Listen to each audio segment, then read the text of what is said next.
Hi guys, it's me again, and I am back to talk about how I make my menu board. So you'll need just a whiteboard. I got this one at Walmart for $5. It's not like the biggest one they have, but not the smallest either.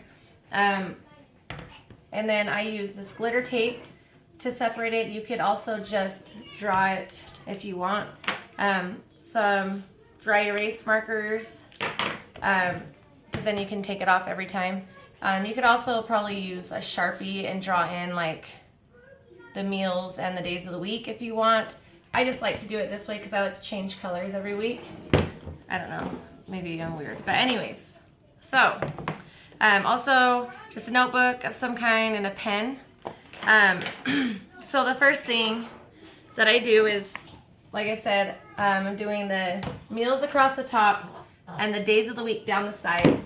And then under the snacks, since they're having 2 snacks a day, I have an AM and PM section.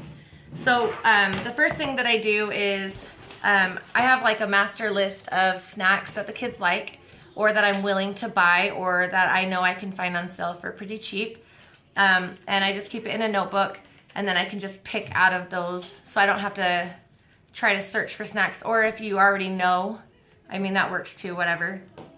So I do our menu on a weekly basis because that's when our grocery budget kicks in, is every week. So you can do this on a 2-week or a monthly if you want. It's just whenever you have the money for your groceries. So what I do is try to think of what my kids are going to be able to eat for breakfast, because I'm not here in the mornings. My husband's not here in the mornings. We both work.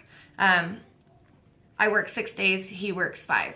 So I try to do easy stuff. So like for the days of the week, like Monday through Friday, I'll do like cereal or eggs and toast or waffles, just whatever you want to do for cereal or for breakfast. My older kids help to feed the kids, so like making eggs or making waffles or whatever.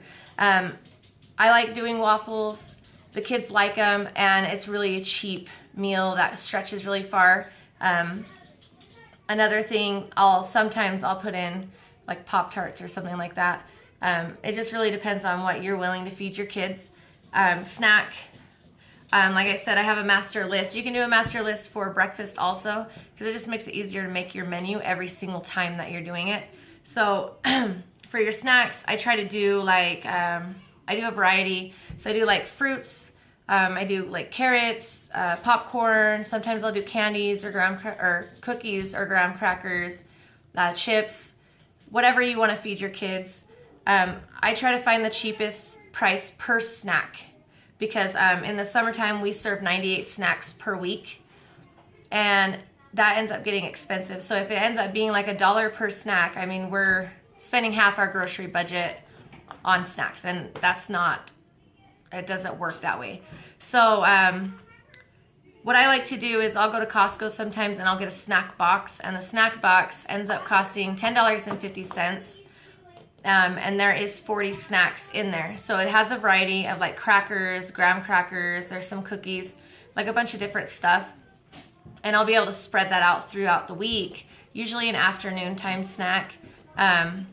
Also, like yogurt is really cheap and a really good one. Those end up being like around like 20 cents a piece when you break it down like snacks or per snack. So what I like to do is I take the price of the whole item. So like a box of yogurt is like $6.99 divided by how many are in the box. So like 36, and it ends up being, I think it's like around 20 cents a piece, give or take a cent or something.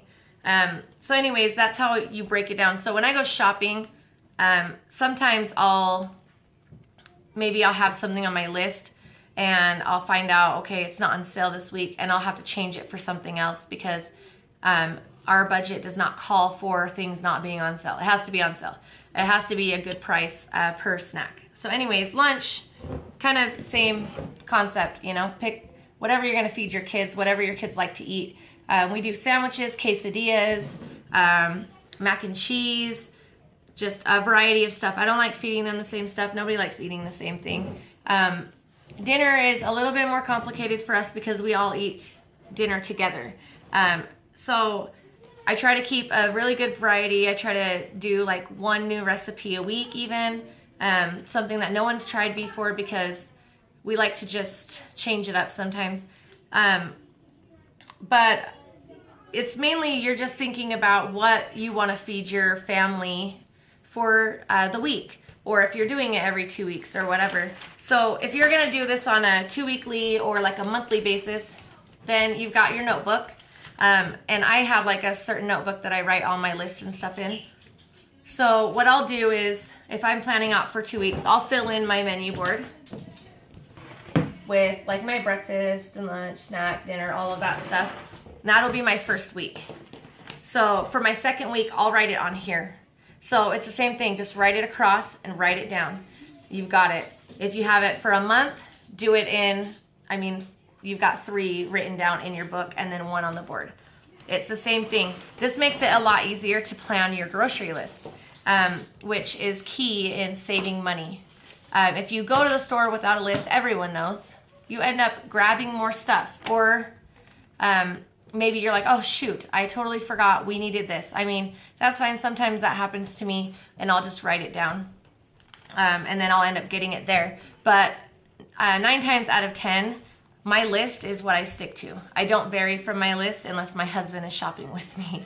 And I'm sure everybody can relate to that in some way. What I do as far as myself and my husband's, food for work and stuff like that, like lunches and everything, is I'll ask my husband what he wants, what he wants to take for lunch.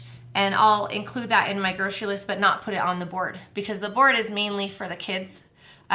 Dinner is for me, because I cook dinner every day. So it's like when I get home from work at like 4 or something, I'll usually start dinner, and it'll just tell me, okay, so this is what you're making. And it's not like set in stone, so you don't have to stick to that.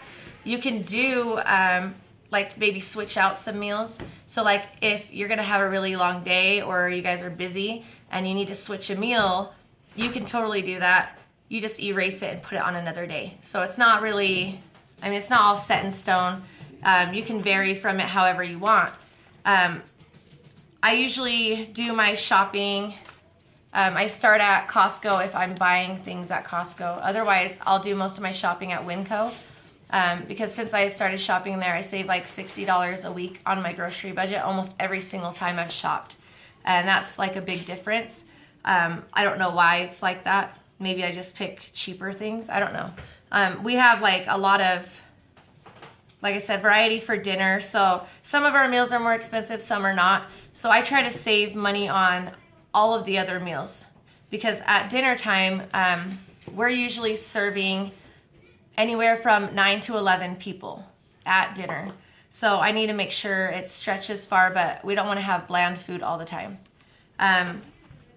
So anyways, so when you're doing your meal planning, you just want to keep in mind what you're willing to cook. Also, like, try to stay like under your budget, or try to think of different things that maybe are less expensive to make, or that you can buy a lot of. Like, bulk is always better if you can get pasta like that, because I'll do even price per ounce when I'm shopping for pastas or even rice or anything like that. So you just have to kind of break it down for yourself, and if you already know, then it's easier to plan your menu out for that week or for that month or whatever you're doing. So yeah, anyways, so that is my part 2 video, and that's just my meal board. It's not very complicated at all. My meal planning is super simple. It's just about knowing what you're going to do, so that you're not going to the store and then deciding, oh, what can I make? And then you're grabbing a bunch of random crap off the shelf, and then you get home and you're like, crap, I forgot this, because you're gonna have your menu already written out, and then you can write your grocery list from that, because you know, okay, this calls for whatever, like rice or beans or whatever you're using, and then you just plan it that way. So I'll do another video on how I do my actual grocery list, the next time because it's kind of longer. But I'll show you the method to my madness. And if you guys have any questions, because I know this is kind of a little bit of a longer video, just leave a comment, or you can even inbox me in Facebook.